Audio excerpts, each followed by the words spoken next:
What's up guys, this is Casey bringing you a brand new tutorial. This is going to be a log which I'm going to help you guys model, and then we're going to focus mainly on the material side, which will be part of my Cycles material series that I'm doing, and this is going to be a photorealistic texture with a bit of grunge. So if you're not in Cycles Render, make sure that you click on Cycles Render. And we're going to go ahead and delete our main cube, so hit the X key and delete. And now we're going to add in a circle, so Shift A, Mesh Circle. Now while we're here, let's go ahead and rotate it by hitting R, and then Y on the Y axis, and then 90 for 90 degrees. And I'm going to go ahead and hit 1 and 5 on my numpad, so I'm right face up on it. Okay, so down here at the bottom we have this little magnet. That's going to snap it to this grid in the background. You don't necessarily have to do this, but I like to do it just to keep things equal on both sides. Okay, so now I'm going to tab into edit mode, and I'm going to hit E to extrude, and then hit X to make sure it's on the X axis. Now I'm going to go about 2 lengths, and then extrude it again on the X, 1, 2 lengths. And then I'm going to hit the Z key to get me in wireframe mode, hit B to get a box select tool, and I'll select all of those middle vertices one more time. And whoops, I tabbed out. And I'm going to extrude on the X to the opposite direction, and extrude it on the X one more time. So we've got basically 2 equal sections on both sides of the Z axis. Okay, so now that we have that, let's see, what else should we do to it for a log? We actually need to subdivide this a little bit more, but we're going to do it through loop cuts. So here's the loop cut. And what I'm trying to do is I really want to make this to where every segment is almost square. So we're looking at probably about 8 cuts. So I'll loop cut at 8, go to the middle, make sure I've got 8. We'll loop cut it again, we'll go 8. Make sure it's even on all these, loop cut again, and we'll go 8. Okay, so we basically have squares. They might be a little bit off from squares, but it's close enough. So I just want to add just a little bit of, I don't know, twigs to it, I guess. You don't necessarily have to do this part, and they probably won't turn out all that great because there's better things that I could do to model them. However, we're just going to go kind of quickly through it. So I'm just selecting a square, popping it out a little bit. I'm going to turn my magnet off. And let's see. Let's just scale that in a little bit. Something like that. And maybe we'll do it one more time over here. Make sure I got it here. There we go. Pull that one out. We'll scale that one down a little bit. Okay, something like that. Okay, so now we want to go to the ends, and I'm going to go back to my vertice select mode. So I'm going to go to one of the ends, hit my Z key, make sure I'm in wireframe mode. Then I'm going to hit B for my box select and select the entire thing. And I'll hit my Z, bring it back so I can see what I'm doing. And I'm going to extrude. Let's see, should I extrude? Yeah, let's extrude. Yeah. Okay, I extrude and I right click and then I hit S to scale it. So basically what I just did is I hit the E key, which does this. We don't want that, so we right click to put it back into its place, but then we hit the S key to scale it. So that's going to scale it inwards right where we left off. So I'm just going to scale it in. Oh, right about there is fine. And then I will extrude in. This time I want it on the x-axis. And we'll put it in right about there. And we're going to scale that one in just a bit. Something like that. And then we'll extrude it in just a few more times to give it some vertices here in the middle. And then when we're all done, we have a little bit of a circle in here. We'll just hit F and create a face. Okay, so now we just need to do that to the other side as well. So hit my Z key, hit my B for box select, select all these vertices, and now we're going to extrude, right click, scale it inwards, right about there, and then we'll extrude it on the x-axis, right about there, scale it in a little bit, then we'll extrude, scale, extrude, scale, extrude, scale, and maybe one more time we'll extrude, scale, and then F for face. Okay, so we have the basics of our log down here. If you tab out, you kind of get an idea of what it's going to look like. We're going to hit smooth shading so that it looks nice and smooth. We're getting a little bit closer to looking like a log here. Okay, so the next thing that I want to do is I want to go to my modifiers tab. And I'm going to add a modifier and subdivision surface. Automatically that makes these edges look so much smoother and better than what they did before. So that's definitely what we want. The next thing that we want to do is we want to add a displacement modifier. Now you'll see that it makes it really crazy. That's because we need to click new, and then we need to go to our textures tab and make sure that this is on displace texture. Once it is, we're going to change the type out of image or movie into clouds. And I want to increase the size of my clouds. 0.45, maybe 0.55. And then I'll go back to my modifiers tab. And in the bottom right box, this is the strength of your displacement. I want to lower that way down, so let's go maybe like a 0.2. Okay, that looks much better. Obviously, the twigs, they're not great. Ideally, what you would do is just create a brand new circle and model small twigs to come out of it. However, to save time, because this isn't supposed to be a tutorial about modeling, it's supposed to be about the materials, I'm not going to bother with that. So this is just a real quick, gritty way of getting this done. So here we go. We have our basic log. Next thing that we need to do is we need to unwrap it. So let's go ahead and tab into edit mode, hit A to select everything, and then we'll hit U to unwrap. And now I'm going to go, I think Smart UV Project is what I'm looking for. I think that's going to give me the best look. So once we have that, we can go to our materials tab, add a new material, and I'm going to call this tree bark. Okay, so once we have the tree bark, we can go ahead and get started on compositing.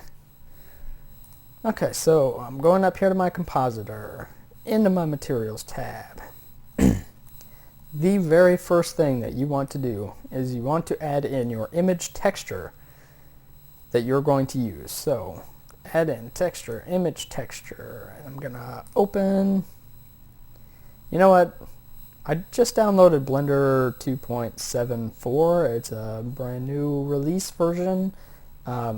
It does this to me every single time that I'm in Blender. My bookmarks are always hidden by this open image, and I have to drag it down to find them, and it drives me up the wall. Maybe if I mess with it and change my start file, I don't know, but it never used to do that, and now it does. It's driving me crazy. Okay, anyways, textures, I'm going to go wood. And this is the image that I'm going to use. It's bark maple. I found this on cgtextures.com. You can go there as well. They are free textures. Pick it up for yourself, or you can find a new bark. Test something else out, because all images that we're going to use today can pretty much work any way that you want them to. So if you don't like this bark, you can go with something like this bark, or something like that bark, or something like this bark. I don't care. It will always work the same. You might just have to change the mapping size to it a little bit. But anyways, here we go. That's our bark maple. We're going to plug that into the diffuse shader. And let's go to our rendered so we can see. Alright, so that actually looks pretty good. You can see right in here there is a seam from where it unwrapped. That's not going to be an issue, I don't believe, because the way that we're going to mix this with our grunge shader. So if we just left it like this, it looks okay. It looks like a log, but it's not all that interesting. It doesn't have a lot of depth to it. It doesn't have little details that make a real log in the forest. So what we're going to do is we're going to add a moss texture to it. So I'm going to duplicate, Shift D on my image texture and bring it down. And I'm going to open a new texture, which is in my grunge folder. And it looks like this. It's called moss 0177_2_S. Again, I found this at cgtextures.com. You can get it there for free, or you can look up some of your own grunge textures. Look, I have some leaking moss, I have regular moss, I have leaking rust, and all sorts of different stuff that you can add if you want to. Just make sure it's something that looks good with your picture. So I'm going to go with my moss picture. And what I want to do to get these two to mix together is add a color mixer. So color mix RGB, and plug it right in like this, and the moss goes right into the bottom. So if we look at it now, let me go back to my solid view for just a second. I want to make my lamp a little bit stronger because it's really hard to see. Sun, use nodes, let's do something like 5, and let me move it real quick because it's on the back side of the log. Rotate, and there we go, and a little bit more, something like that. Okay, now it should be good. So let's go ahead and go to rendered view. Much better. Okay, so now if we look at it, when you mix these two image textures together, it's at a factor of 0.5, which means it's basically mixing both pictures evenly. You get sort of a washed out look of both, and neither of them really fit together all that well. So there is a trick to getting these two to mix together. The way I used to do it in the past was I used to just add a noise texture and plug it into the factor value. However, there's an even better way to do it that I've just recently found. So let's go ahead and add our texture, noise texture.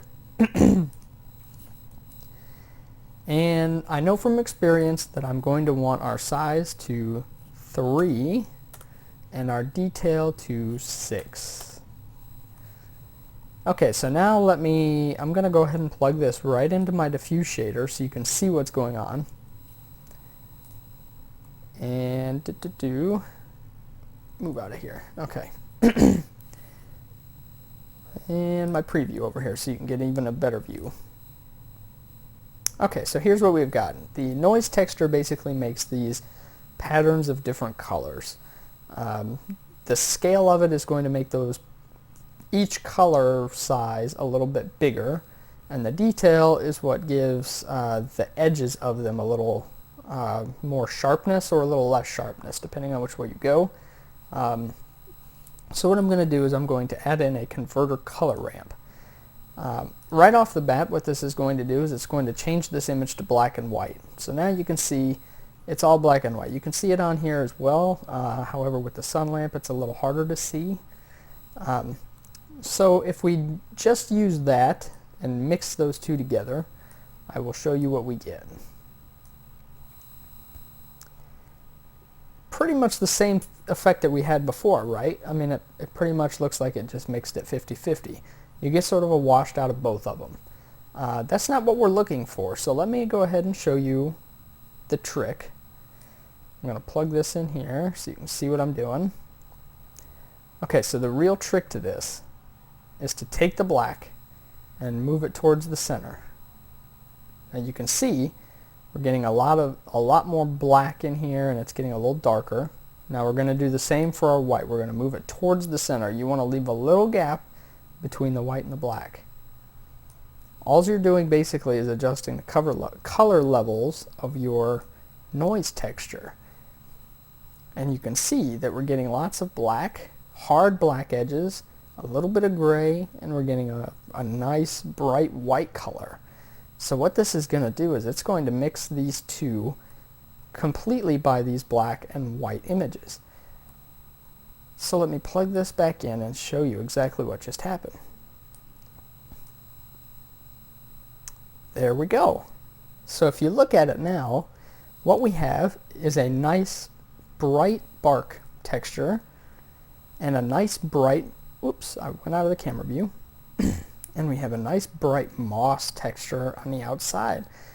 So no longer are they mixed together, they're separated, but they're mixed. If you kind of understand what in the world I'm talking about. You can always put in different textures and use this same method. You can use like a Voronoi texture or something like that.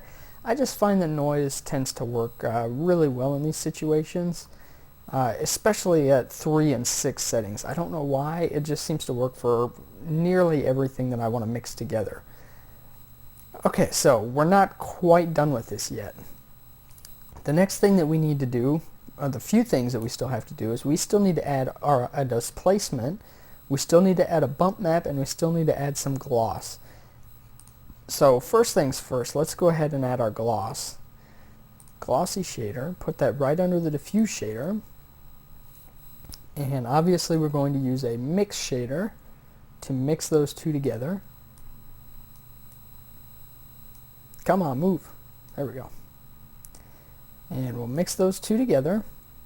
And you can see how it's really blown out down here. So what we're going to do is we're going to mess with our glossy shader with this color ramp as well. So let's add in a color mix RGB. And then we'll go ahead and plug our color for this.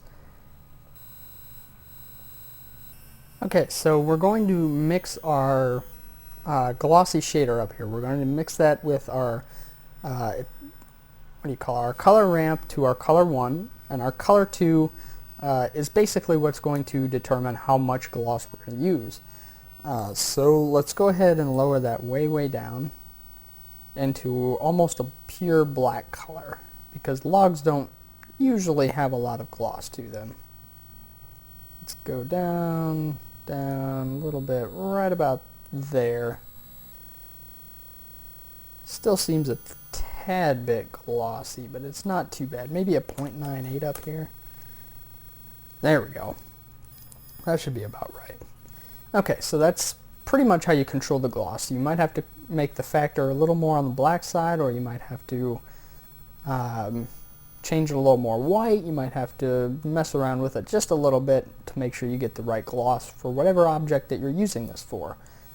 Because this doesn't just have to be used on logs, it can be used on walls, it can be used on rocks, it can be used on the ground, anything that you want to use it on. Okay, so next we're going to do our bump map. So let's add in a vector bump. And I'm going to go ahead and plug this into my diffuse shader and my glossy shader. And I'm going to again use the output from my color ramp. Plug that right into the height. Right like that. Basically what that does is it lets the moss stick out a little bit more than the actual bark. So it makes it look like it pops out from the bark just a little bit. And now we need to add our displacement. So let's add in a color mix RGB and plug that into our displacement. And we need to go ahead and change that to multiply. Right there. And now what we need to do is take the mix of both of our image textures, so this node right here, and plug that right into the bottom of our displacement. And change the color 1 all the way to white, since it starts out at like a gray color. Now you can change this displacement just a little bit if you need to. I usually stick with like a 0.1. Doesn't give too much, but just a little bit of detail. If you want more, you can always go for some more. So let's try like a 0.2, just a little bit extra. Okay. So the last thing that I'm really going to want to do is I want to mess with the size of my moss texture just a little bit. So I'm going to add a vector mapping node, and I'm going to plug that right into my moss.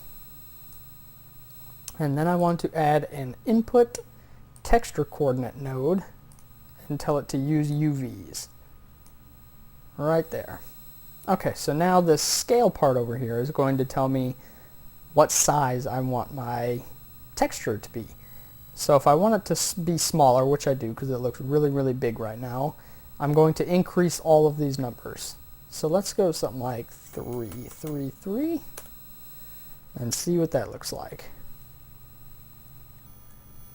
Aha, now we're starting to look really, really nice. Let's zoom in on that. Let's see, maybe I should go even smaller. Maybe I should go like 5. Let's go 5 and see what it looks like. You want to be careful. If you increase the size too much, you're going to have really repetitive textures. That's why I try to avoid having my textures be really, really big. Okay, now we're starting to look pretty good. So I could do the exact same thing if I wanted to with my bark texture. If my bark texture didn't come out quite the size that I wanted it to, I could either connect it to the same mapping node to get the same size for both, or I could connect a brand new mapping node and texture coordinate and just adjust them separately so I can get them both different sizes. But this is pretty much your node setup right here. This is what I like to call a photorealistic texture with a grunge added to it.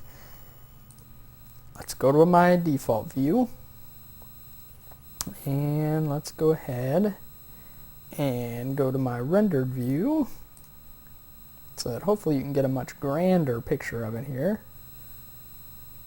Sorry if it takes a little bit to render for you guys. My computer's not the greatest. Alright, so there you have it. This is your log. So now you have the means to go through and do all of this yourself. If you don't want to do a log, you can do a wall, you can do the ground, you can do rocks, you can do buildings. It's pretty much the same process with just small little tweaks here and there for sizing or whatever image it is that you're going to use. Obviously, with this particular log, it would have been better to remove these crappy modeled twigs on here and probably replace them with something that was modeled quite a bit better and popping out. But that's obviously, we just wanted to focus mainly on the actual material for this. So I hope you guys learned an awful lot from this. I know I did when I was messing around with it. It's helped incredibly in making realistic textures. It just blends the moss or the grunge material in perfectly. You get very nice bumps and distortions throughout all of this. It just ends up looking very realistic, which I really like about it. We could have unwrapped it just a little bit better because this is kind of sticking out. But if you look over here, everything looks really, really well. If you wanted to play around with this, you always can. You can go in and change the normals just a little bit. You could always try to cylinder unwrap it, or you can get rid of these twigs and put in your own twigs. Or you can use the Blender sapling generator and try it out with that. Maybe that could be your homework, right? Anyways, the next time I will be showing you guys a tutorial on how to make rust on metallic objects, which is going to require some hand painting. So I hope you guys learned a little bit, and I hope you guys join me for the next part in my material series. Thank you for watching.